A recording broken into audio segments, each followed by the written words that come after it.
자, 안녕하세요. 근데 사람이 폭 꿇었다, 그죠? 이게, 돌아가실까봐. 어차피 지금 인생이 훅 가고 있는데 이걸로 갈 수는 없다. 뭐 이런 생각을 하셔가지고, 제가 이렇게 뵈면, 어른들이 진짜 이런 말씀들은 잘 듣는 것 같아요. 그래서 나오지 마! 이러면, 백신을 맞았든 어쨌든지 간에 안 나와! 조금만 겁주면 안 움직입니다. 그래서 내가 나중에는 저분들이 아마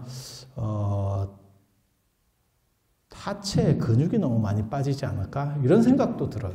그래서 집안에서라도 많이 움직이셔야 될 것 같아요. 뭐라도 이렇게 좀 계속. 그리고 여기 오신 분들은 용감하거나 안 그러면 뭐 특별히 바라는 게 없거나 이제 약간 막갑하죠. 뭐 그러든가 말든가 뭐 이렇게 이거 콧구멍에 바람 넣는 게 그 집안에 갇혀 있는 것보다 더 중요하다 이렇게 판단을 하셨을 수도 있고. 근데 이 동네 바람은 좀 쎄한 바람이죠. 좀 쎄한 바람. 오늘 금강경 얘기 또 조금만 해드릴게요. 금강경이 조계종의 소위경전이에요. 그런 얘기는 들어보셨죠? 소위경전이 뭔 뜻이냐면 주된 텍스트, 교재. 근데 조계종이 되게 좀 언밸런스한 게 조계종이라고 하는 게 선종이거든요. 선종인데 금강경은 교종의 경전이잖아요. 그리고 이거는 대승경전 중에서도 성립연대가 상당히 빠릅니다. 이 반야부가 금강경이 빠른 게 아니고 반야부가 빨라요. 반야부가. 그러니까 요 금강 반야경 이렇게 돼 있잖아요. 금강 반야 바라밀경 이렇게 돼 있잖아요. 요 반야자가 들어가는 게 하나의 집단이 있어요. 굉장히 많습니다. 대승경전 중에서 제일 많은 게 이 반야부예요. 그 중에서 하나의 텍스트가 금강경. 그래서 전에 말씀드렸잖아요. 600권짜리. 그걸 총서로 다 모으니까 600권짜리가 됐고, 그 중에서 577권째 한 권이 금강경이라더라. 그런 때는 경이라고 안 쓰고 전체가 경이니까 그 안에 들어갈 때는 능단, 금강, 분. 그러니까 한 장으로다가 들어가는 거예요. 한 장으로. 한 품? 뭐 이런 식으로, 그런 식으로 들어가는 거예요. 예, 반야부 경전들이 뒤에까지 만들어져요. 한 3세기, 4세기 막 이런 때까지도 만들어지기는 하는데 계속 이제 조금씩 플러스 알파가 되는 거죠. 이 반야부 쪽들이 아무튼 족보가 제일 오래된 겁니다. 대승경전이라고 해서 다 오래된 게 아니에요. 어떤 건 오래되고 어떤 거는 좀 늦고 이렇게 우리나라 성씨 생각하시면 됩니다. 우리나라 성씨도 오래된 성씨가 있어요. 오래된 성씨는 다 촌스러운 성씨. 예, 촌스러운 성씨 다 오래된 성씨.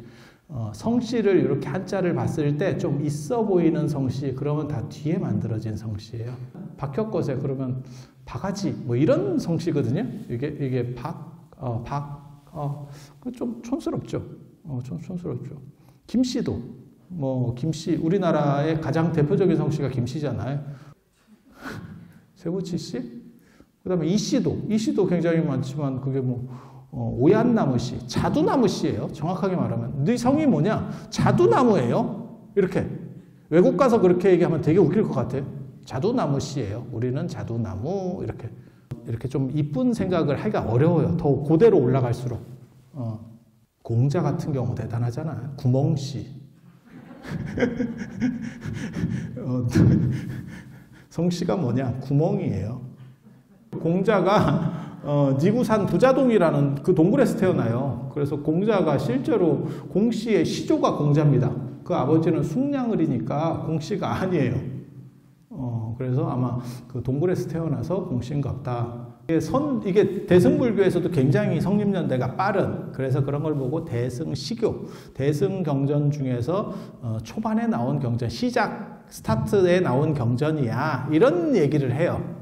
반야경을 대승시교라고 하는데, 선종은 중국에서 당나라 때 나오는데 왜 하필 이 금강경을 가지고 할까? 그리고 조계종이라고 하는 거는 그게 이제 육조 해능스님이 사실 달마대사도 있고 어쩌고 말들이 많지만 실제로 지금 우리가 알고 있는 이 조계종을 만든 거는 해능스님이에요. 그래서 해능스님이 조계산 보림사라고 하는 데서 지금 남화선사입니다. 남화선사. 거기서 이제 거기 법을 많이 오랫동안 펴셨어요.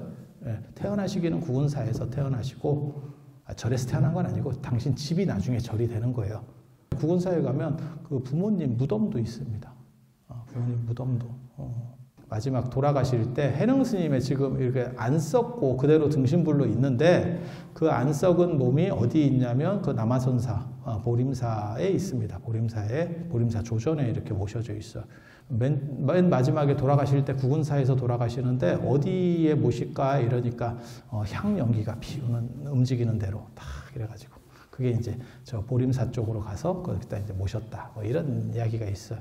해능 스님이 선종이고 그리고 조계종이 소위경전이 이 금강경 말고 하나가 더 있어요. 전등법어 이렇게 나옵니다. 전등법어. 조계종의 소위경전은 금강경과 전등법어로 한다.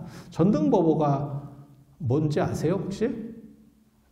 등불을 전한, 등불을 전수한 가르침 뭐 이런 뜻이에요. 그런 어록. 그러니까는 선사들이 서로 이렇게 깨달음을 이렇게 전수한 기록. 그래서 예전에는 그런 깨달음을 등불로 비유를 많이 해요. 그래서 등불이라고 하는 것은 옮겨붙어도 자기 본래의 밝음을 잃어버리지 않죠.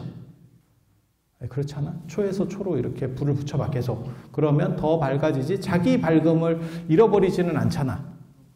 그렇게 그래서 그 등불을 전했다 이렇게 해서 그걸 전등록이라고도 하고 그 다음에 속등록, 보등록, 뭐 완등록, 뭐 완능록 뭐 이래가지고 그런 식으로다가 기록들이 많이 있어요. 그리고 그 중에서 이제 우리나라에서 가장 대표적인 그런 어록이 선문염송이라고 하는 게 있습니다.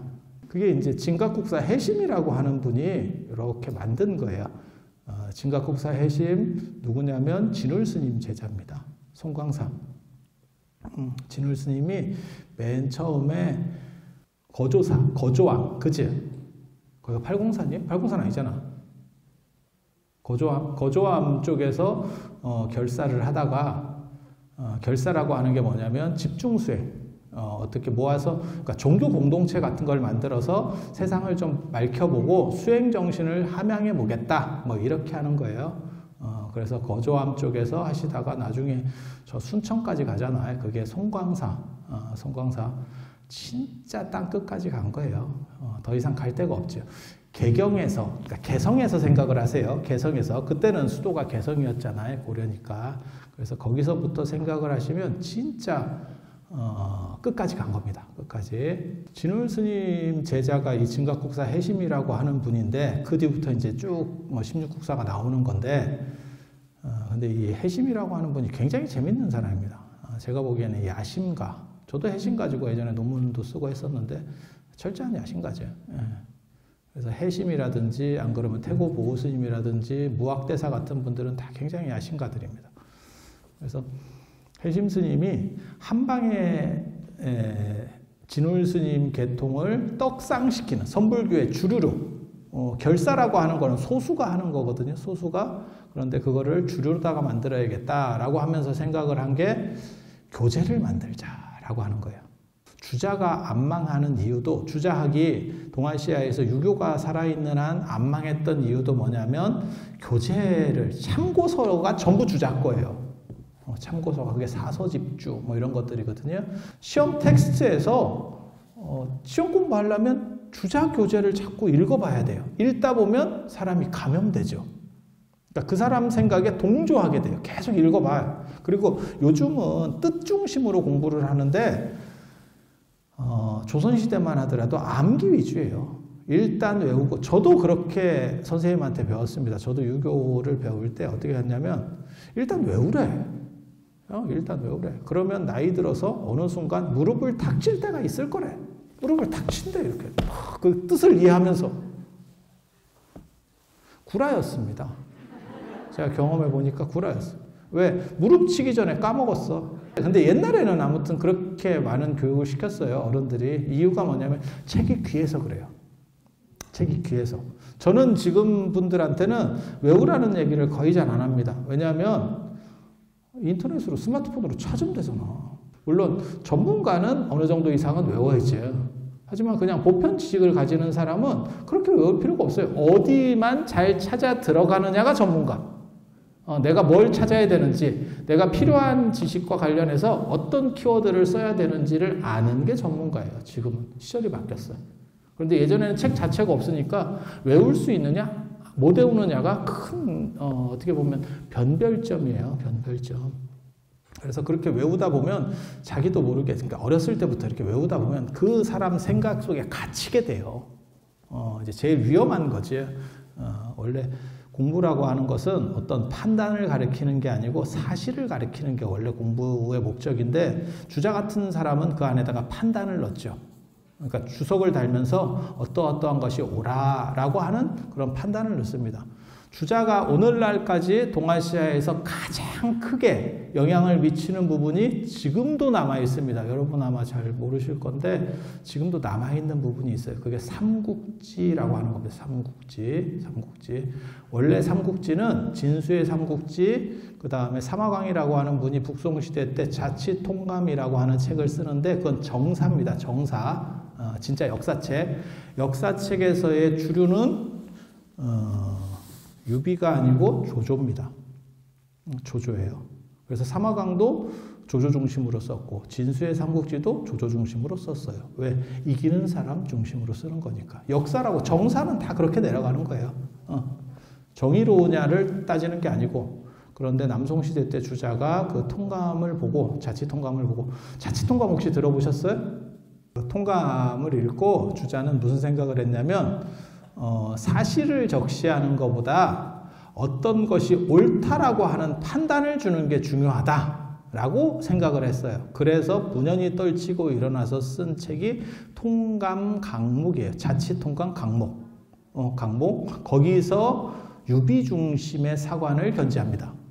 그리고 그것을 나중에 명나라 때 나관중이, 이제 우리가 아는 소설 삼국지로 만드는 거고, 그 소설 삼국지를 여러분들은 이제 박종화 씨가 쓴 삼국지, 아니면 이문열 씨가 쓴 삼국지를 보게 된 거고, 그래서 오늘날까지 마치 유비 중심의 어떤 생각들을 하는데, 그 씨앗이 어디서 시작되는 거냐면 주자부터 시작이 됐다더라, 이렇게 생각을 하세요.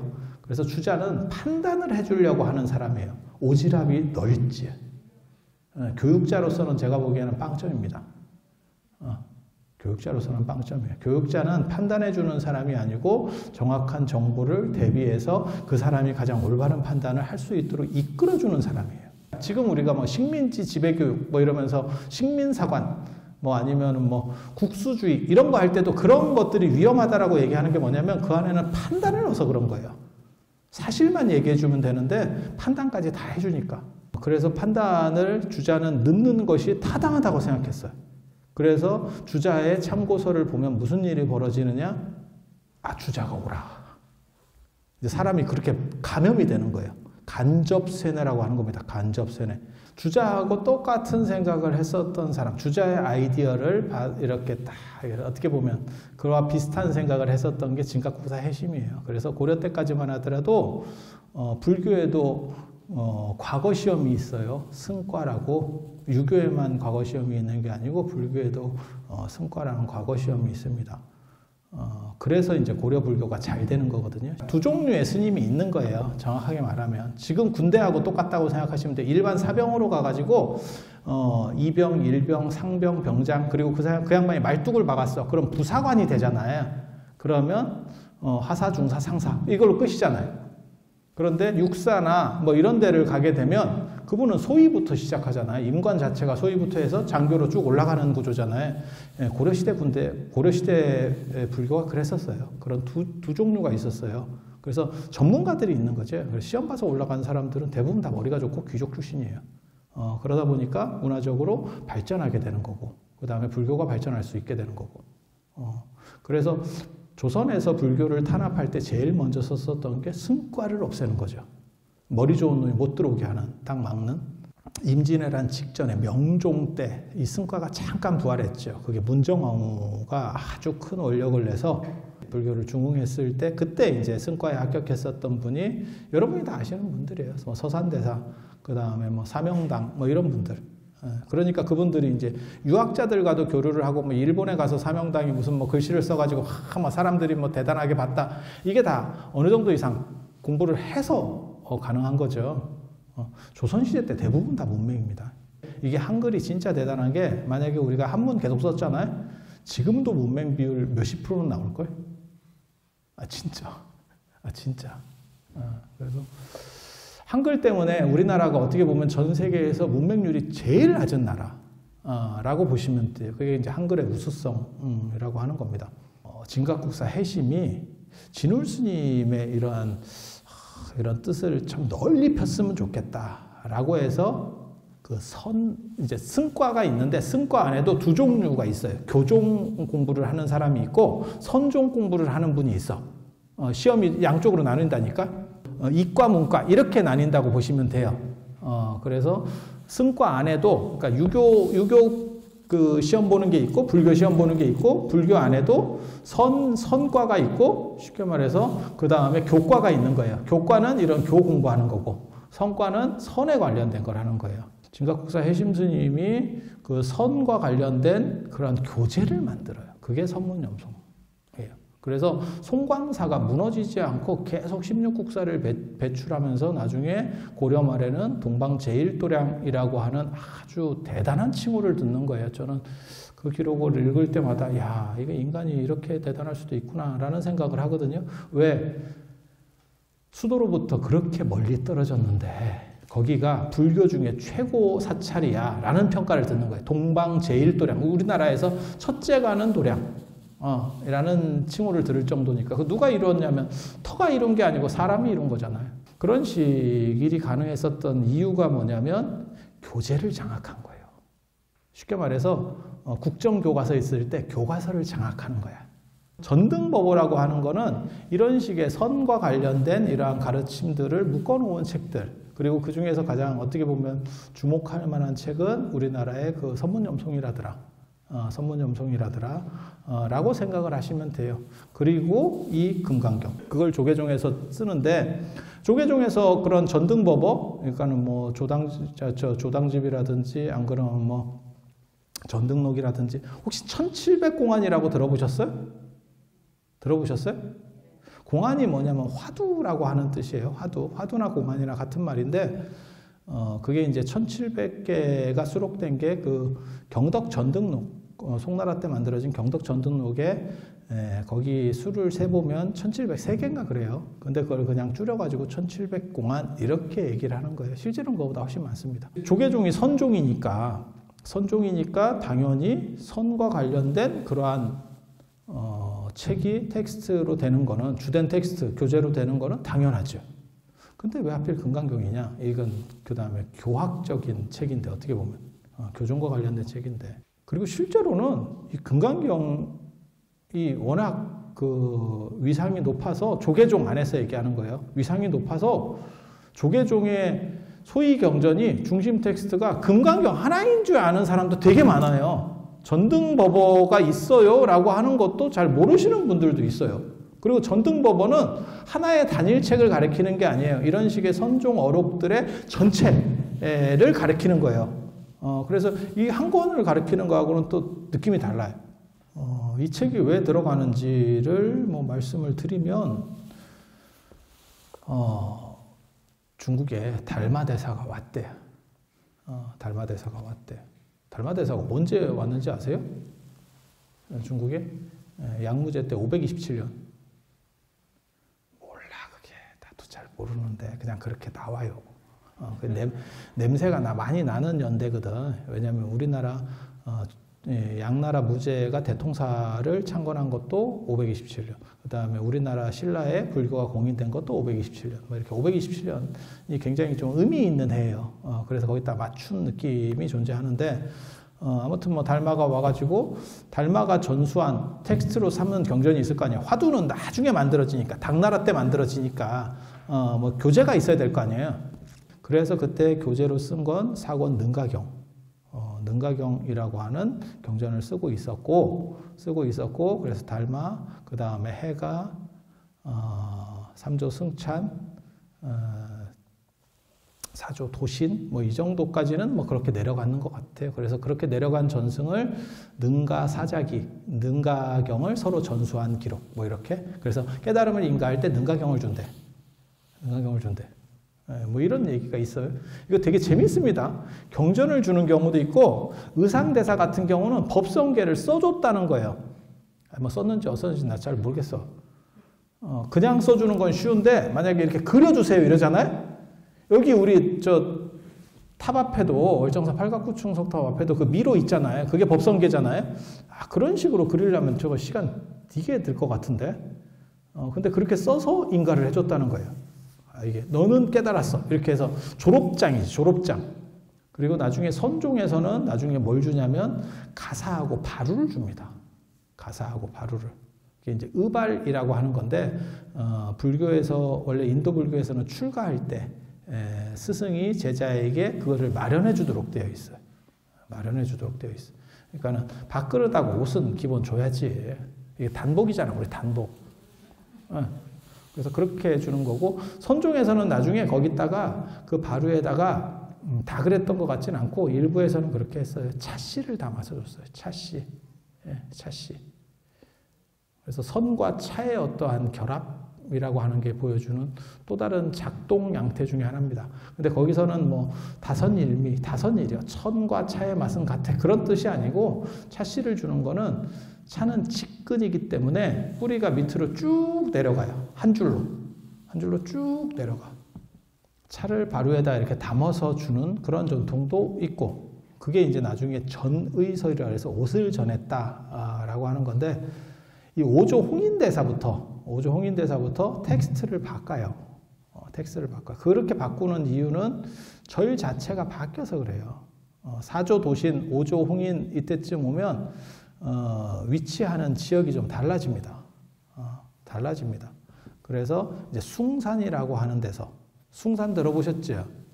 숭산 소림사 있는 그쪽으로 이제 옮겨오는 거예요. 전 세계에서 안 가봐도 브랜드 가치만 따지면 전 세계 절 중에 1위가 소림사야. 그 제가 장담하는데 그건 이영걸 선생 때문에.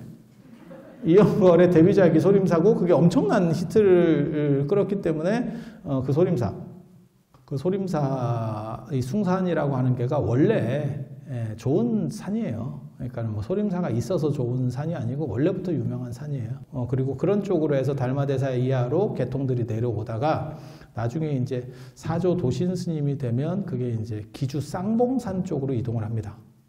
그러면서 책이 바뀌는 거예요. 교재가 바뀌는 거예요. 시대도 좀 이제 뒤로 넘어갔고, 그러니까 달마대사 해가는 소림사 쪽에 있었고, 이분들이 소림사 쪽에 있었고, 그리고 그다음 승찬 스님 있고, 그 다음에 도신 스님 때쯤 되면 이 본거지가 바뀌는 거죠. 지부가 어떻게 보면 옮긴 데가 본점이 되는 거죠. 그래서 그게 기주 쌍봉산으로 가고 거기서는 이 금강경을 중심으로 했다는 거예요. 그래서 초기에 사권 능가경 중심에서 이제 후기로 가면 이제 금강경 중심으로. 그래서 그게 기주라고 하는 데가 조금 남쪽인데 숭산 소림사 쪽에 비하면 좀 남쪽인데 거기에 봉우리가 두 개라서 쌍봉산이거든요. 옛날 이름들이 대부분 다 소박합니다. 이게 소박합니다. 그래서 쌍봉산이고 그게 이제 동쪽에 산이 하나 있고 서쪽에 하나 있대. 산이 동서로 이렇게 봉우리가 두 개가 있대. 그래서 서쪽에는 사조 도신 스님이 사셨고 동쪽 산에 이제 오조 홍인 스님이 사셨어요. 근데 오조 홍인 스님부터 사실은 선불교가 어떻게 보면 시작됐다고 해도 과언이 아니에요. 그러니까 달마대사는 그냥 씨만 뿌린 분이라고 보면 되고, 그게 이제 융성해지는 거는 한 100여 년 정도 이렇게 지나서 이렇게 홍인 스님 때쯤 되면, 그래서 그때 뭐 대중들이 한 1000명 됐다는 거거든요. 그래서 그거를 이제 동산법문이라 그래요. 동산법문. 동산에서 기주 쌍봉산에서 이제 법문을 행했다. 쌍봉산 중에서도 동쪽 산에서 법문을 하겠다. 그래서 동산법문이라고 하는 거고, 그때 이제 금강경을 가지고 날리는 거죠. 이렇게 되는 이유는 강남의 반야사상하고 중국 강남의 반야사상하고 불성사상들이 많이 유행을 해요. 그래서 그러한 영향들을 받아서 텍스트를 바꾸는 겁니다. 시절마다 이 유행하는 패턴들이 좀 있어요. 시대에 따라서도 그렇고, 그래서 이제 금강경 중심으로 법을 설하게 되고, 그 법을 설하는 와중에 이제 강남에서 얻어 걸린 분이 해능스님이죠. 해능스님. 그래서 해능스님은 뭐 나무꾼이었대요. 그렇게 기록이 되어 있어요. 해능스님과 관련해서는 육조단경이라는 책이 있고 또 법보단경이라는 책이 있어요. 서로 뭐 같은 책인데 이름이 다른 거 아닙니까? 아니, 책 종류가 좀 달라요. 좀 달라요. 그리고 해능이라고 하는 분은 워낙 나중에 이렇게 약간 신격화되면서 이게 많이 기록들이 좀 이렇게 뒤바뀌어져요. 그래서 그거를 가장 정밀하게 그거를 이렇게 최대한 뽑아낼 수 있는 자료들을 분석을 해가지고 뽑아놓은 책이 해능평전이라고 아주 유명한 책이 있습니다. 해능평전. 그게 일본의 구택대학에서 만든 책이에요. 근데 그게 아주 대단한 책이에요. 그리고 우리나라에는 해능이라는 이름으로 축약본이 번역이 돼서 들어온 게 있습니다. 해능이라고 하는 분은 뭐 강남 분이고, 그 다음에 평민도 아니고 약간 하층 비슷한 그 나무꾼이었고, 당연히 제대로 교육을 못 받았고, 한자 시절에는 뭐 다 마찬가지예요. 문맹률이 굉장히 높으니까 그런 분들 당연히 못 받았고, 그렇게 하는데 그 나무꾼이 이제 태능이 나무팔로 갔다가 어떤 사람한테 금강경 구절을 들었다는 거잖아요. 그게 그 유명한 응무소주 이생기심, 능히 응하는 바 없이 그 마음을 낸다. 마음이라고 하는 것은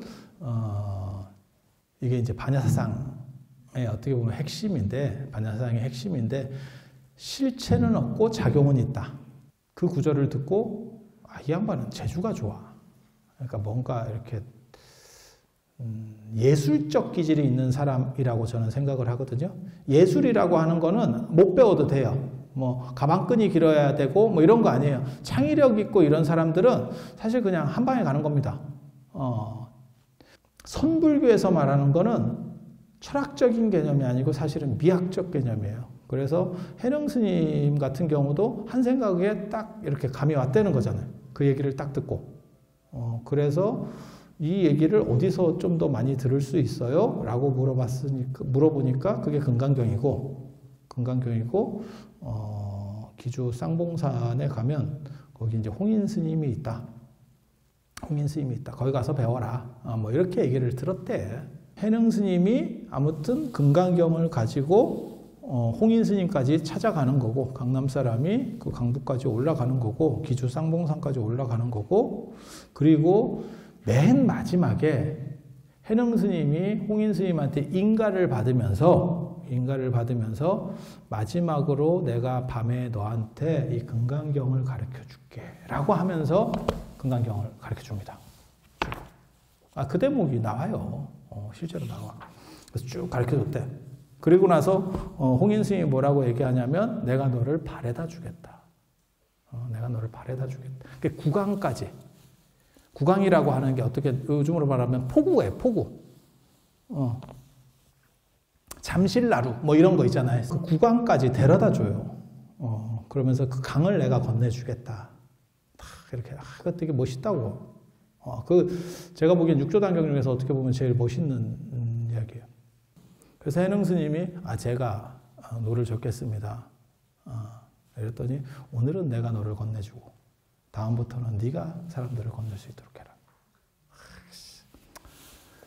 뭐 그렇게 해서 넘어가는 얘기가 나오는데, 그래서 해능 스님이 깨달음이 시작되는 것이 금강경, 그리고 홍인 스님이 해능 스님에게 전한 떠나기 전날 하루 그 밤을 새워서 전했다는 게 금강경.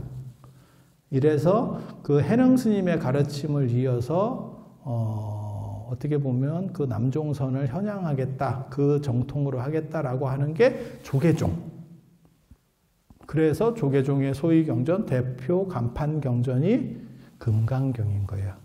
그러니까 전등법어보다 금강경이 지금 종원종법에도 먼저 나와요. 금강경과 전등법어로 한다. 이렇게 되어 있어요. 그리고 조계종이라고 하는 명칭을 쓰는 것은 1941년에 하남 스님이 하신 거예요. 여기서 시작됩니다. 조계종의 시원지가 여기예요. 두 가지 아셔야 돼. 이 오대산이 두 번 조계종의 시원지예요. 두 번 조계종의 시원지. 우리나라 선불교 맥이 계속 내려왔다고 생각하시는데 실제로 그렇지 않습니다. 고려 때까지는 이게 불분명해요. 고려 때까지는 불분명해요. 그리고 법맥이라는 걸 강조하지도 않았어요. 별로 강조하지도 않았어요. 그때는 언제 강조하는 거냐면 중국에서 원나라 때가 들어서면 무슨 일이 있냐면 강남에 이제 선불교를 전제하는 선승들이 뭐 몽산덕이라든지 안 그러면 저 누구야?